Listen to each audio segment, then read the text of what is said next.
Bonjour, good morning. Bonjour, bon après-midi, Welcome to bienvenue à notre table ronde.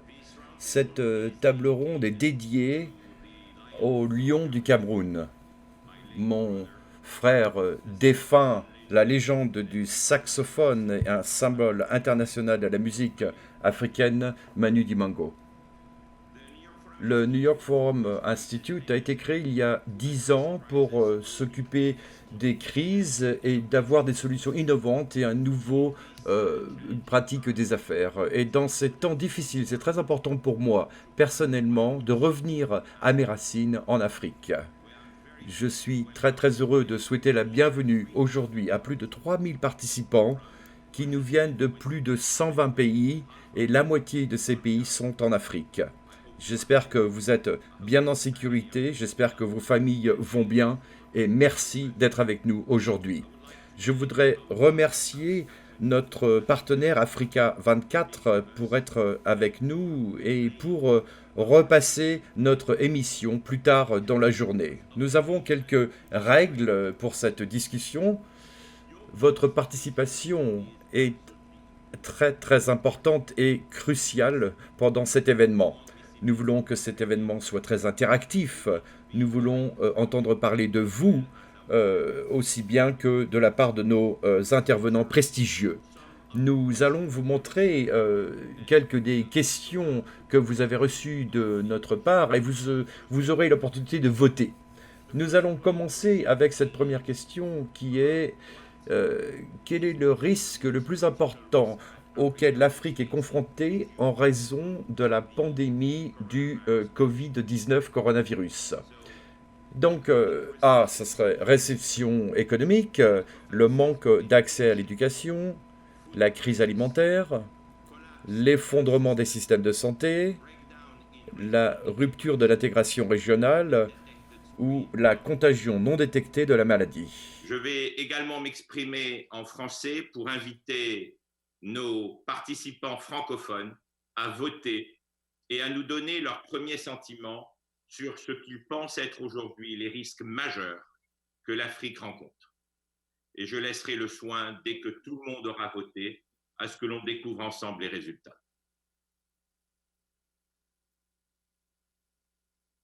Comme vous le voyez, incontestablement, c'est l'économie qui préoccupe et c'est l'économie qui arrive en tête. C'est un sujet que nous allons bien entendu évoquer et sans plus tarder, euh, on va parler bien sûr de cette Afrique résiliente et sans plus tarder, je vais passer la parole à notre première modératrice et amie, Vera, notre amie la docteure Vera Songwe, qui est Under Secretary General of the United Nations and Executive Secretary of UN Economic Commission for Africa and her panel. Vera, the floor Vera, is je vous yours. passe la parole.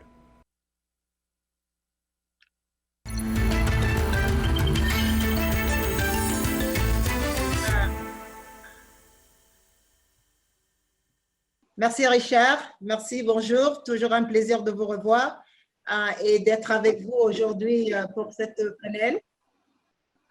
Je me rends compte que je vous suis et je parle tout de suite en français. Je veux peut-être dire bonjour d'abord à mes invités avant de changer la langue, évidemment. Nous avons ici avec nous aujourd'hui, évidemment, Monsieur Tidiane Thiam, qui n'a pas besoin d'introduction.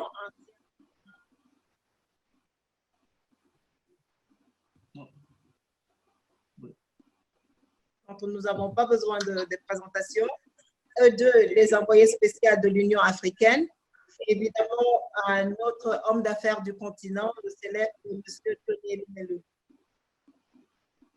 Cet après-midi, aujourd'hui, nous serons en train de parler de l'Afrique résiliente. Évidemment, nous avons vu la résilience de l'Afrique depuis le mois de janvier, quand cette pandémie nous a touchés.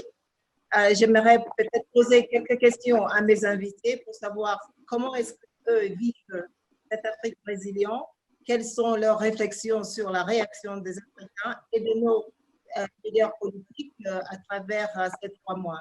Je vais poser peut-être la première question à Mme Ngozi Okonjo-Iweala, évidemment. Est-ce que vous pouvez nous entendre? Hello. Oui, bonjour. Bonjour, est-ce que vous pouvez nous entendre? Oui, je peux vous entendre. Merci, mais c'était pas toujours très clair tout à l'heure, mais ça va maintenant. Bon après-midi à vous, c'est bon, je peux vous voir. Donc, je viens vers vous pour la première question avec l'Afrique résiliente et comment l'Afrique est en train de vivre la pandémie du Covid-19 et comment les choses se passent avec le MFI, avec la Banque mondiale, etc. Et donc, vous avez vous-même fait des analyses de savoir comment les choses se passent et pourquoi, comment cette croissance est à maintenant à 0%. Comment est-ce que vous pensez que l'Afrique se comporte en ce moment face à cette pandémie et ce que le continent africain est en train de faire? Well, Eh thank bien, you, merci, merci Vera, beaucoup for Vera. that. Eh bien, Must je dois say vous dire that the que narrative of the vraiment continent l'histoire was, du continent, somewhat ça a été positive plutôt, l'expérience du before continent the a été pandemic plutôt hit. positive If you jusqu'au moment où recall, la the pandémie est IMF arrivée. Si vous projected vous souvenez, growth rate le for FMI 2020 avait of fait une about projection pour 2020 6.6% d'une croissance de compared plus to de global growth of 6% about dans une croissance mondiale de 3.3%. 3,3%. So a Donc, relatively robust growth il y took avait hold une in the croissance narrative. And robuste then the et pandemic puis hit. la pandémie est And this arrivée. pandemic Et cette has been a pandémie a huge vraiment exogenous a été shock un to millions of choc mankind that incroyable has pour resulted nous qui in the prices of our malheureusement qui products a that eu we comme export résultat fallen d'avoir precipitously. les prix de nos And exportations qui ont complètement at the same baissé et time, en même temps we've had nous avons eu difficulties des with the prices difficultés of avec exports. We've les had prix the à prices of the l'export, products les we prix import des produits increased. que nous importons Remittances aussi have ont dried up augmenté, on the les continent. paiements ont Tourism, baissé, le our currencies tourisme have est très depreciated très and there's bas, been les capital flight devises out malheureusement of ont the été continent. So dévalorisées, all these donc things tout, et have puis nous happened. avons eu des It's fuites an de event that capitaux, has et been puis donc tout cela, eh external bien ça to vient d'un us. événement qui ne And I vient pas de think nous, that qui est the externe, et continent donc je has pense que really notre continent been a acted, vraiment our leaders have acted agi comme il fallait. Nos responsibly leaders with a ont deep sense of réagi purpose and d'une unity. façon And I think this responsable et avec un has sens du helped us devoir et to a d'unité tremendous extent, including incroyable. Et je also pense que resilience aussi that beaucoup has de come from the résilience experiences we've qui had in vient the de past l'expérience que nous with avons other appris infectious du diseases passé like avec des Ebola, maladies where we've infectieuses been comme able to l'Ebola, qui develop nous a systems permis for de contact développer tracing des and systèmes follow up et of people. So that has been a donc hallmark. ça vraiment But coming back c'est to ce que the nous pouvons actions of dire. our Mais lorsqu'on leaders, parle they've des actions de implemented nos leaders qui ont lockdowns, mis en place which have been le very confinement, difficult, qui a social été très distancing, difficile avec because la as distanciation sociale, et vous 70% savez or que more of our 70% people work in nos, informal sectors. So de nos implementing a peuples lockdown is vivent, travaillent à momentous policy l'extérieur. Donc c'était means très that courageux people d'une cannot go façon out and politique. Ça earn veut dire que les gens ne pouvaient immediately. pas aller gagner leur vie In spite of tous les all of this, jours. our Mais leaders have bien, malgré also tout cela, eh bien, nos implemented leaders ont some aussi economic mis en place des mesures measures. économiques They've tried to et do ils ont fiscal essayé stimulus de faire of about 0.8% des of plans, GDP. des The stimulants maximum of what fiscaux is being done de in the rich countries, which is 0,3% about 8 to par rapport à ce 10%. qui est fait dans les pays They've riches, qui est de suspended 8 à taxes 10%. and Ils tariffs. ont The suspendu central les banks have taxes douanières, la provided some TVA, liquidity etc., to ce our qui a amené un peu de businesses and liquidité pour nos SMEs. affaires, But pour nos this is not commerçants. Mais enough. ce n'est pas suffisant. Given the extent Et of the shock we've avec suffered, l'étendue du choc obviously we dont need nous to souffrons, eh bien, nous go out to devons get vraiment more support avoir in plus de order for us to soutien weather pour this que nous shock. puissions Let me continuer finally sur say notre that on chemin. this Et je segment veux that juste vous the dire dans unity ce of segment purpose of the que continent l'unité, le sens du has been devoir du evident. continent a été The complètement African Union évident, que has l'Union come together and africaine s'est decided to rassemblée et procure a décidé equipment together. d'amener des They've appointed équipements the 5 ensemble. envoys to Ils ont help look after our mis en resources place les together. And I think les it's a 5 envoyés recognition that the only way spéciaux. we are going Et to fight vraiment, this nous pandemic allons is nous through battre contre unity of cette purpose and pandémie en unity of étant action. So en this étant has been unis, very pardon, dans useful. l'action et dans ce que nous faisons. Thank you. Thank you Merci very beaucoup, much, Wendy, merci for that very beaucoup comprehensive pour cette explanation. réponse très I was forte et listening je to pense que all ça the voit que nous responses sommes that the tellement African government has résilients given. et Tidjane, vraiment I'm les going efforts que to nous avons you faits. to Tidjane, contribute. I je know you vais have a maintenant very vers important vous role to et play nous in the contribution savons que par exemple comme la Côte d'Ivoire a 1,2 milliard de dollars, millions de dollars pardon, qui a été mis en place pour se battre contre le coronavirus. Il y a le Sénégal, le Ghana a aussi mis en place vraiment des plans de relance. Et bien, avec ces plans de relance, malheureusement, ce n'est pas assez. Et puis, on a vu qu'il y a vraiment la résilience pour pouvoir permettre au secteur privé de faire quelque chose. Et les ministres des Finances, lorsqu'ils se sont rencontrés à la fin mars, ils ont demandé à ce qu'il y ait un arrêt sur la dette, sur le remboursement de la dette. Que pensez-vous de cela, puisque vous plaidoyez pour cela depuis tellement longtemps? Où en sommes-nous dans cette conversation? Oui, bonjour à tous. Je veux dire bonjour à tous mes amis. Et je veux juste passer 10 secondes à remercier mon ami Richard et pour organiser des événements comme cela.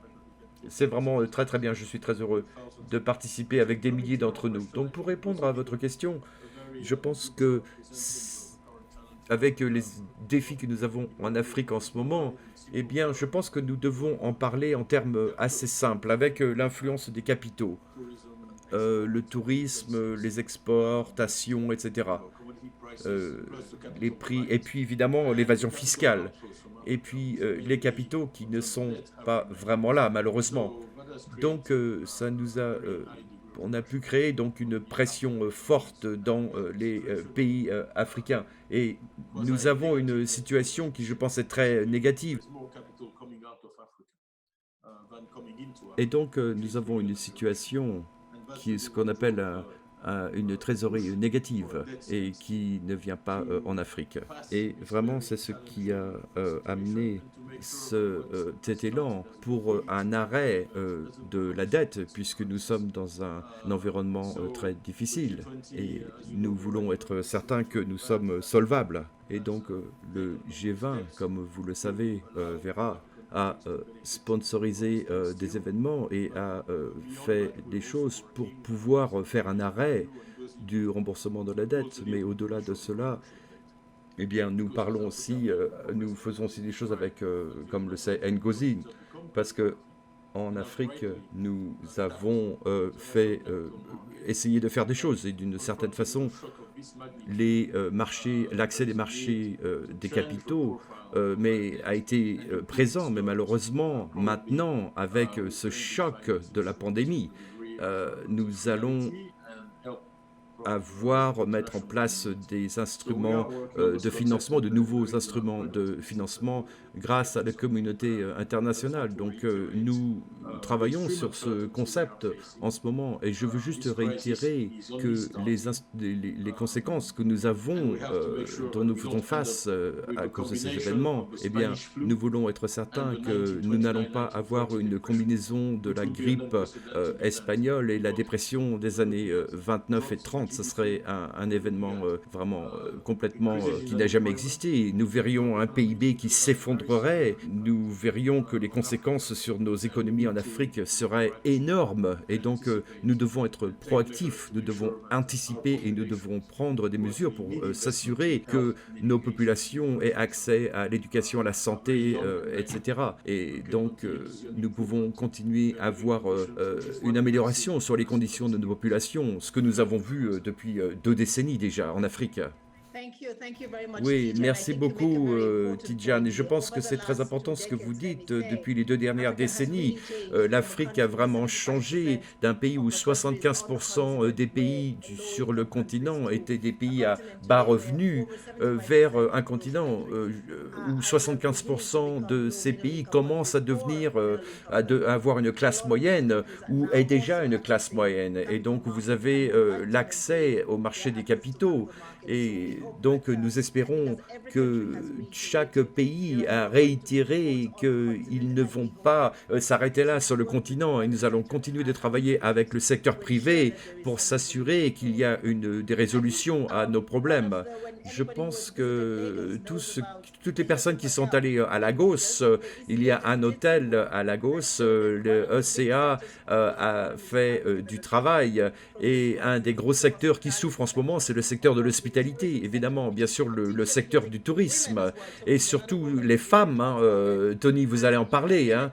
Vous avez été un champion de l'emploi pour les jeunes et s'assurer que les femmes avaient accès aux affaires. Mais malheureusement, avec le choc du manque de tourisme en ce moment, que voyez-vous comme réponse ou pour être certain que nous pourrions revenir d'une façon meilleure? Vous êtes vraiment la démonstration de la résilience au Nigeria. Vous avez amené de l'énergie renouvelable. Comment se passent les choses en Afrique pour être certain que lorsqu'on recommence à construire, eh bien, nous pourrons relever les jeunes et les femmes?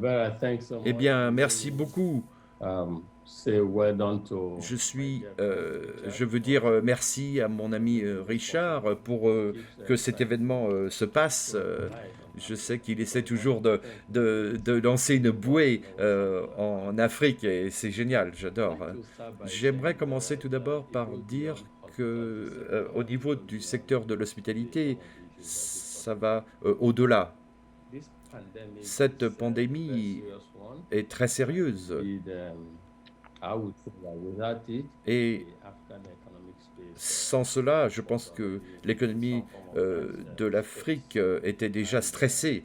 Et je peux vous dire, moi, la façon dont je vois les choses. Une des choses que j'ai constatées,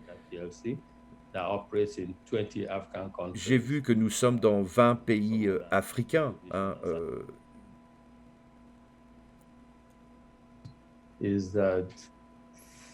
et donc, tout d'abord, 10%, moins de 10% de nos clients ont plus de $1000 en moyenne dans leur compte en banque. Et ces 10% des personnes comptent pour 75% de nos affaires, de nos dépôts. Et cela, c'est à travers les 20 pays, c'est-à-dire 20 millions de personnes.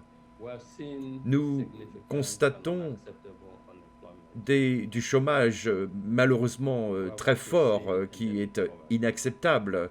Et nous voyons aussi d'autres problèmes et nous parlons aujourd'hui d'alternatives pour l'Afrique jour par jour. Et notre amie Ngozi a très bien exposé les choses et elle a travaillé très dur lorsqu'elle était ministre des Finances et en consultation avec les Nigeria. Et donc les choses sont maintenant se sont arrêtées. Et pour moi, c'est un type de sécularité qui ne doit pas continuer. Donc ça va au-delà du secteur en Afrique. Il y a quelque chose qui ne va pas, d'accord? Cette interruption a vraiment été très forte, cette interruption de 2020. Et de mon point de vue, je pense que cette interruption a été très difficile. Et vraiment la chose pour tous, c'est comment nous pouvons redémarrer l'Afrique. Comment nous pouvons, nous parlons d'interruption, mais comment est-ce que nous allons pouvoir continuer comme ça? Comment est-ce qu'on peut s'assurer que nous n'allons pas encore demander aux pays riches, et je ne veux pas qu'on recommence à faire cela. C'est embarrassant pour nous, il faut redémarrer, il faut recommencer. Il faut qu'on puisse savoir comment nous pouvons refaire les choses. Et je pense que je sais très bien pour le travail que nous faisons en ce moment. Pour moi, je pense que c'est cela dont on devrait parler, pour avoir de l'aide, pour amener de l'aide et pour aider et trouver des solutions avec cette aide. Et nous puissions regarder les choses d'un aspect plus fondamental. Que pouvons-nous faire, nous, en tant que pays, que lorsque cette interruption arrive, que ce soit une interruption économique, une interruption numérique, eh bien, nous pouvons vraiment nous préparer et y faire face comme il le faut. Et donc, que ce soit par exemple comme un plan Marshall qui vient des années 40, le plan Marshall. Nous devons tous nous mobiliser. Comme ça, tous les pays africains, que ce ne soit pas le tourisme, le secteur du tourisme, le secteur de l'énergie ou autre chose, non, tout le monde, nous devons tous nous occuper de ces problèmes existants et surtout pour mettre en place des choses. Et lorsque je vois tout cela, si nous pouvons réparer un petit peu, si nous pouvons mettre en place un plan Marshall dans le secteur, par exemple l'énergie, l'accès à l'électricité qui est la base fondamentale, eh bien nous pouvons commencer à avoir une conversation pour être certains que nous n'allons pas recommencer encore et encore. Nous devons, le continent doit accepter que cette interruption est là et qui va rester pour le moment. Peut-être dans 3, 4, 5 ans, nous aurons, tout ira bien, mais nous devons avoir des solutions maintenant et je pense que nous avons l'opportunité maintenant. Nous pouvons mettre quelque chose en place. Regardez des gens comme avec qui nous travaillons, qui sont des grands Africains. Et je pense que vraiment, c'est pour que ça puisse fonctionner. Eh bien, nous devons pouvoir soutenir les nouveaux chefs d'entreprise africains, des jeunes qui ont de l'ambition, qui croient en l'avenir. Et qu'avons-nous fait jusqu'à présent? Ça a montré que l'accès à l'électricité, c'est sûr que ça puisse apporter vraiment de la stabilité, la création d'entreprises, etc. Si nous pouvons amener cette jeunesse et si nous pouvions les mettre en premier plan, eh bien nous pourrions vraiment nous occuper de beaucoup de ces problèmes. Et ça, j'en avais déjà parlé de cela. Nous devons nous occuper de cette migration des jeunes qui partent et nous devons vraiment nous en préoccuper. Il y a encore des choses pour nous à faire.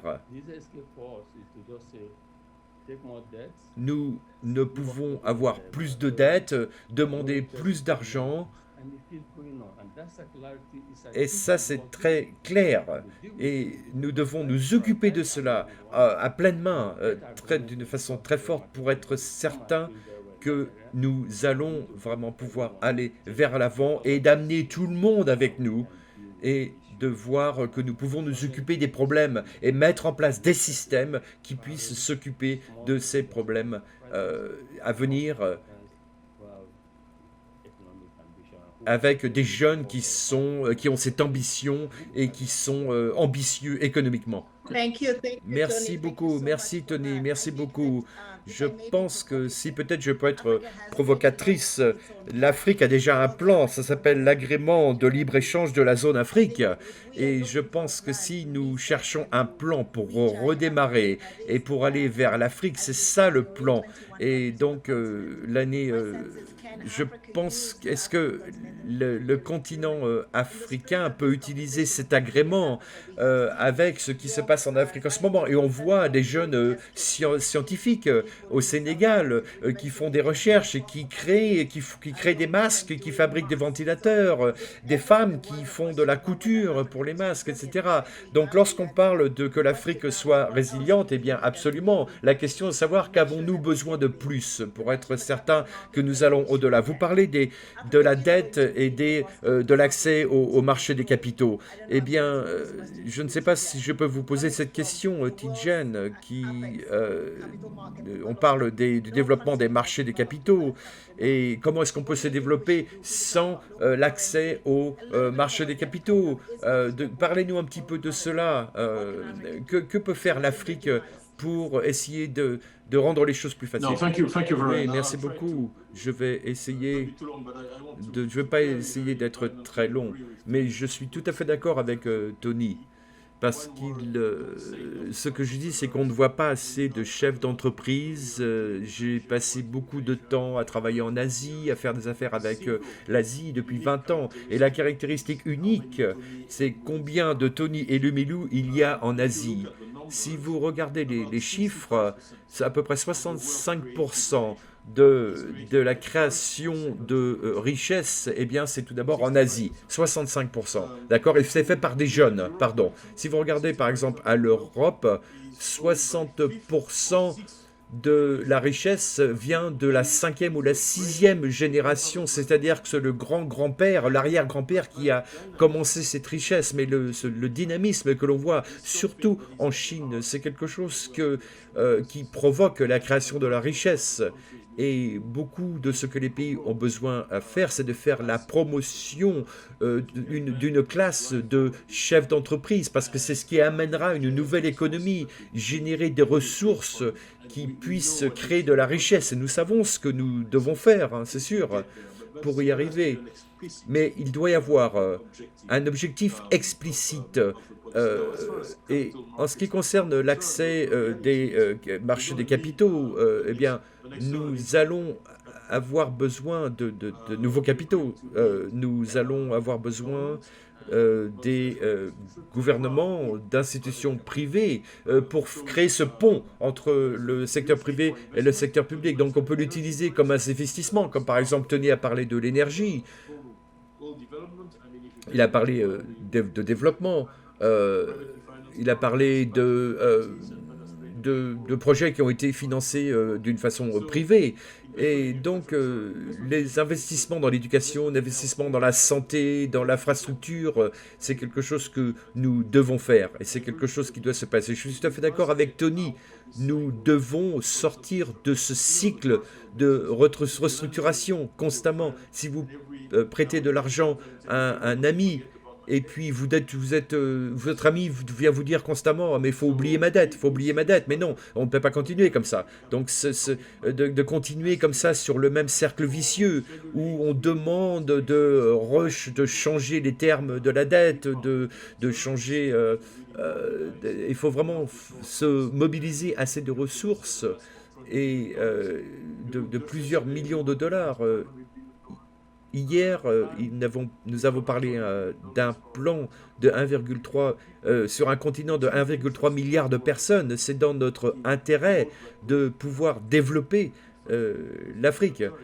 Parce que l'autre scénario, eh bien que ça serait le contraire, ça n'irait pas du tout. Thank you so much. Ngozi, I'm Merci coming to beaucoup, you. merci beaucoup. You've worked with Vous Central Vision travaillez, Ngozi, vous avez travaillé avec une société de développement durable lorsqu'on parle de l'avenir. Et je dois aussi vous dire rapidement, au niveau des vaccins, nous savons que l'Afrique a besoin de se diversifier dans leurs activités. Quel est votre message en ce qui concerne un vaccin à découvrir? Et tout le monde se pose la question en ce moment où nous avons l'OMS qui est là. Est-ce que le vaccin sera là pour recevoir les vaccins? Est-ce que l'Afrique sera là pour recevoir les vaccins? Oui, ça c'est beaucoup de questions auxquelles il faut répondre. Mais je veux revenir sur ce qu'a dit Tidjane et Tony et parler un petit peu de cela sur peut-être en amenant une autre question. La première chose que je voudrais dire, c'est comme Tony l'a dit, on peut on peut peut-être considérer cette crise, cette pandémie comme une opportunité lorsqu'on voit ce qui s'est passé par exemple dans la chaîne de procurement. Eh bien, nous savons que les masques, les équipements médicaux dont nous avons besoin, eh bien, la plupart des fournisseurs sont à l'extérieur du continent africain. On a parlé de l'agrément de libre-échange de la zone Afrique. Eh bien, nous devons être certains que ça soit la réalité. Nous devons compter sur nous, où nous avons un plan, où nous sommes spécialisés, où nous avons des pays qui sont spécialisés dans la manufacture de choses dont nous avons besoin. Comme ça, nous pouvons faire du commerce avec d'autres pays. Par exemple, l'industrie pharmaceutique. L'ECA a fait du travail qui a montré que c'était des produits pharmaceutiques, 40% qui étaient fabriqués sur le continent. Comment est-ce que nous pouvons considérer ces opportunités lorsque nous sortons de cette crise? Pourquoi on ne se spécialise pas dans des produits pharmaceutiques? Il y a des pays qui pourraient faire des choses. Il y a déjà l'Afrique du Sud, le Nigeria, ils font déjà des choses comme ça avec les produits pharmaceutiques ou d'autres zones, d'autres choses où nous pourrions avoir un avantage compétitif qui pourrait créer de bons du bon travail pour nos jeunes. Donc ça produirait du travail et puis ça pousserait à la création d'entreprises pour des jeunes chefs d'entreprise et des femmes aussi. Alors que nous reconstruisons, eh bien nous voulons mettre la femme sur le devant. Nous devons écouter les femmes lorsqu'on parle de l'avenir et nous devons vraiment les mettre dans le plan d'avenir. Donc je veux vraiment souligner ce point, du travail, du travail, du travail. Qu'allons-nous faire pour pouvoir nous développer comme ça, nous pouvons créer le travail dont nous avons besoin. Nous allons avoir le plus grand nombre de jeunes dans le monde en 2050. Il faut qu'on puisse regarder vers l'avenir. Alors, en ce qui concerne votre question sur les vaccins,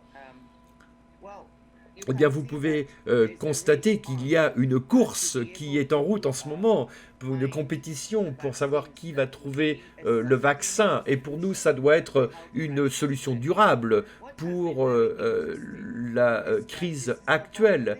Eh bien, tous les systèmes qui sont durables à travers le monde, vous avez les pays riches qui ont des systèmes de santé qui sont très forts. Donc, en regardant vers l'avenir, il faut des solutions durables pour le continent africain. Et nous espérons que ceux qui travaillent sur des vaccins en ce moment, il y a des scientifiques africains qui sont engagés. Le CDC africain a fait du très bon travail et même les CDC, les centres donc contre la maladie, dans certains pays ont fait du bon travail. Lorsqu'on parle des vaccins, il y a un effort mondial qui se passe en ce moment et nous avons Gavi qui est donc le directeur de l'Alliance pour les vaccins. Nous avons un comité qui a été mis en place et nous travaillons tous pour savoir que lorsque les vaccins deviennent disponibles, eh bien, ça devrait être un bien public, c'est-à-dire qu'il ne devrait pas y avoir une question de profit pour les entreprises qui le fabriquent, mais ça devrait être disponible pour tout le monde, pour tout le monde, et à un prix abordable. Donc ça, c'est un objectif que nous avons. Et donc, si cela se passe, eh bien, nous voulons être certains que l'Afrique ne sera pas la dernière, que tout le continent sera prioritisé, nous aurons la priorité et il y aura beaucoup de quantité, beaucoup de volume de vaccins qui devra être fabriqués et